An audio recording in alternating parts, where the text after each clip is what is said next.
Thank you, everybody.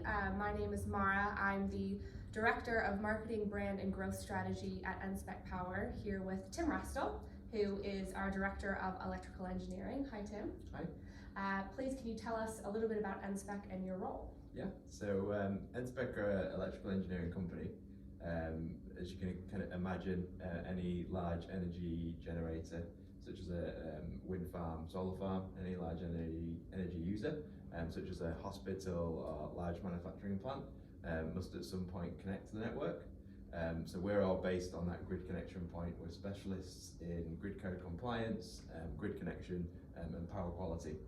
So we have a company that offer a suite of power system studies, so we can analyse the sites that are for connection and make sure they are compliant in terms of power quality and they're operating efficiently.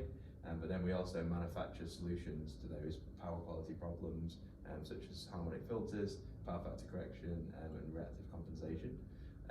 I'm the Director of Engineering at Enspec, so I manage our studies department in the engineering kind of realm, but also oversee our manufacturing projects and design projects for these power quality problems.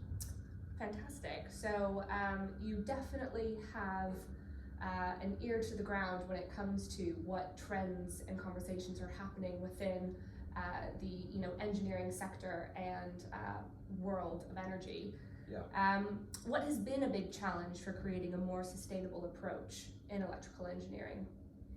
So I'd say the biggest challenge is kind of as we move towards distributed generation, renewable generation on the network. It brings about, I'd say, two key challenges.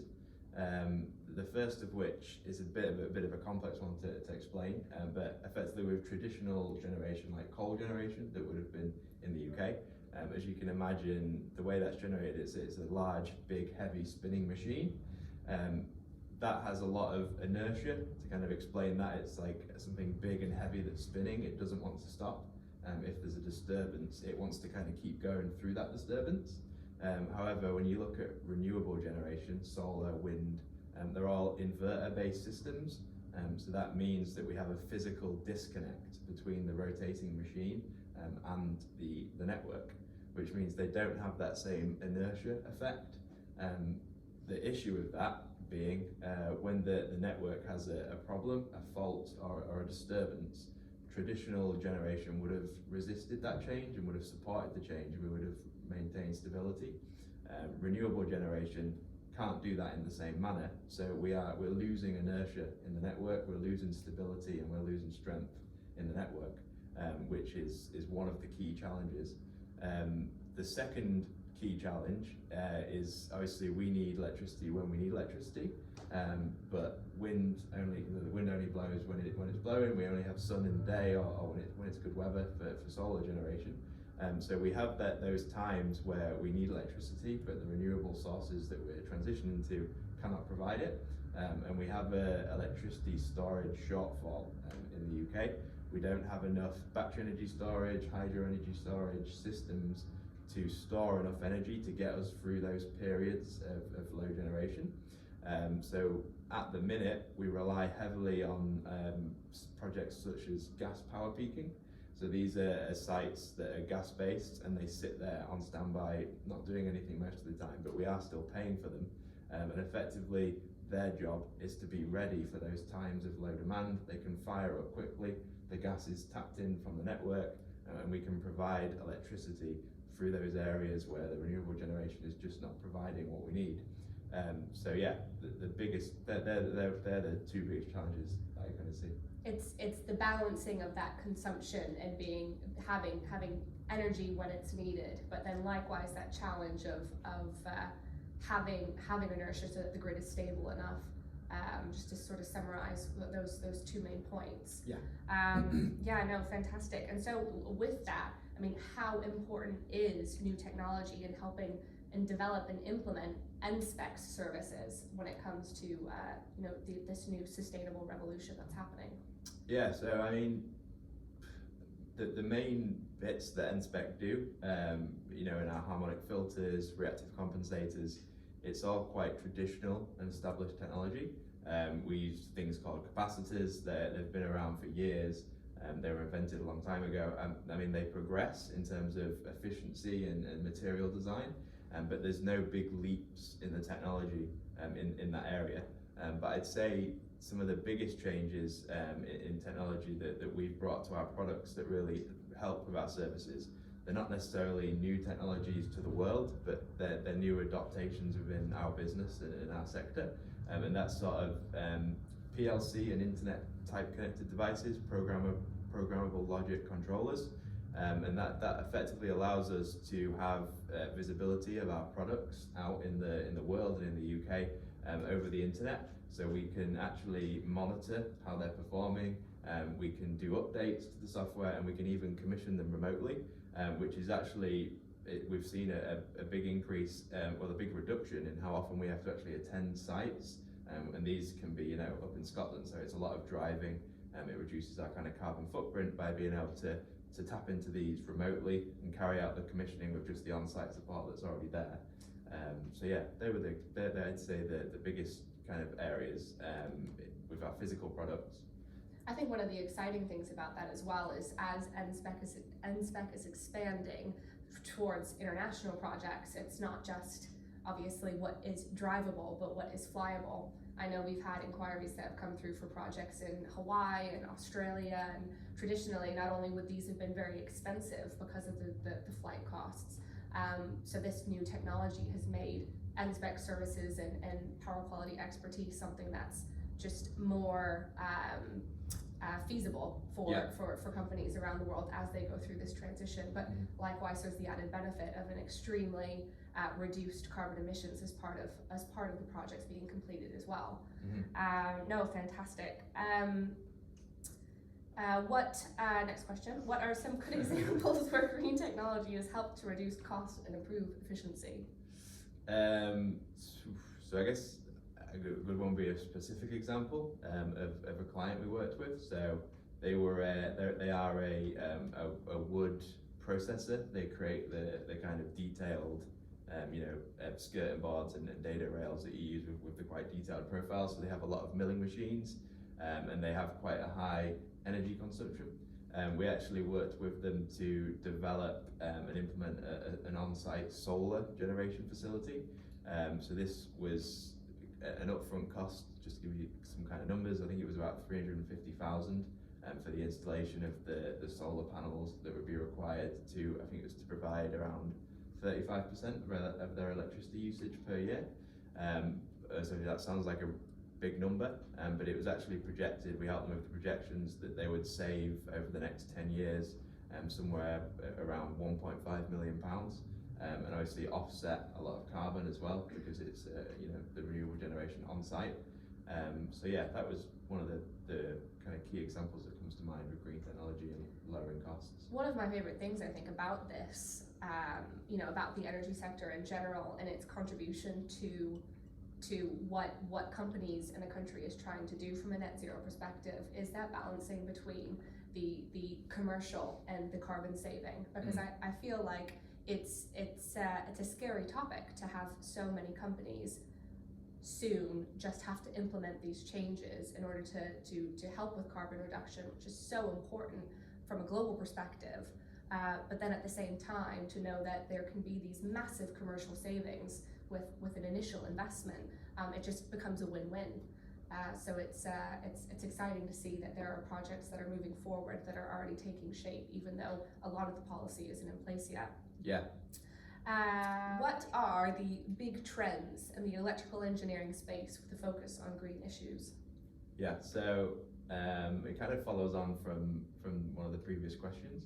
So as we transition to this renewable generation and increased distributed generation, they bring about much more kind of power quality issues than traditional generation. To kind of go into that slightly more, traditional generation, as we've discussed, would be kind of large spinning machines that are grid connected. A lot of the renewable generation are inverter-based power electronic systems, and they're operating at high switching frequencies, and they create a lot of electrical noise and a lot of disturbance. So that means that as we kind of move towards that renewable generation, we are seeing increased power quality issues, and as a result of that, the electricity regulations that are kind of set by the electricity boards are becoming stricter. To give you kind of some specific examples, we have a standard called G55, which relates to harmonics, and we have a standard called P28, which relates to voltage disturbances because of electrical switching on networks and how that affects the network. These have both recently gone through big overhauls and new issues, specifically because of the increase in renewable generation. And so the standards have been revised, they've been made a lot stricter, it's a lot harder to comply with them. And as a result, we've seen a massive increase in client inquiries that people generate, designing and building solar farms and wind farms, requesting mitigation solutions for P28 issues and G55 issues, such as harmonic filters and point and wave switching devices.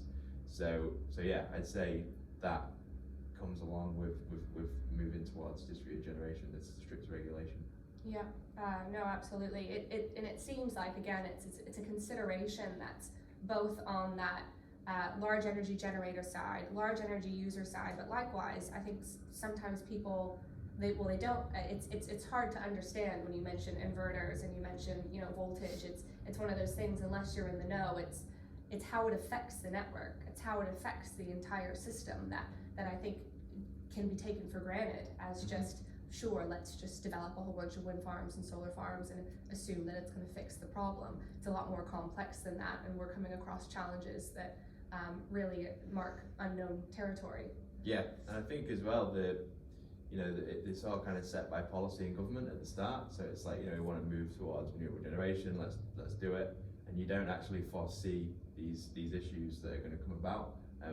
In our industry, we're just seeing them as they develop. Effectively, we're moving along this journey, and then we're seeing these issues come along. The regulations being put in place to help us with that, and then we're just dealing with it as it comes along. But yeah. Do you find that the network is quite good at advertising new regulation? Is this something that generally large energy consumers or generators will know that they have to comply with, or is it more people are having to retrofit things after the fact because they don't comply? No, so I think where people get caught out is if you're a developer and you've been going along for the last 10 years and developing sites, you probably didn't have to do some of the stuff you have to do today 10 years ago. But it's all about that consultant that's kind of the bridge between you and the network, because they should know about the new regulation. They should be informing you in the early stages that things are getting tighter and that you potentially will need to allow capital and space for a harmonic filter because the harmonic standards are getting tighter. But yeah, there are developers that are very knowledgeable and they're keeping their kind of finger on the beat. But a lot of the time that knowledge, it does come from consultants like us who are keeping up to date with those regulations. And effectively, you cannot connect and turn on your site unless the network is happy with your site in terms of today's regulations. It's just that you kind of will get caught up later in the design process if you've not already been aware of that. It sounds like for good reason as well. Yeah. Not just an arbitrary slap on the wrist. It's because the whole network does work together. Definitely, yeah. Perfect. So final question: what does the future hold for green technology? So yeah, I think it kind of touches on the points. Mainly the point from one of the first questions is around energy storage. That is the key to unlocking this renewable generation that we want to achieve in the UK and in the world. So we can bridge the gap between when the sources aren't there to be generated and when we actually need electricity. So battery energy storage, there's going to be great developments in that technology. The capacity, the price is going to come down as we install more. But also alternative forms of energy storage. So you've got hydro, you've got kind of pumped gas storage underground, and you've got all different forms of energy storage. But that is going to be, like I say, the key for us moving from traditional to renewable generation and be able to sustain in terms of our demand for electricity. I know we've spoken about it earlier, and I quite like the phrase, it becomes the bridge that gaps that old world to the new world is our capability of being able to store energy. Definitely, yeah. much. No problem.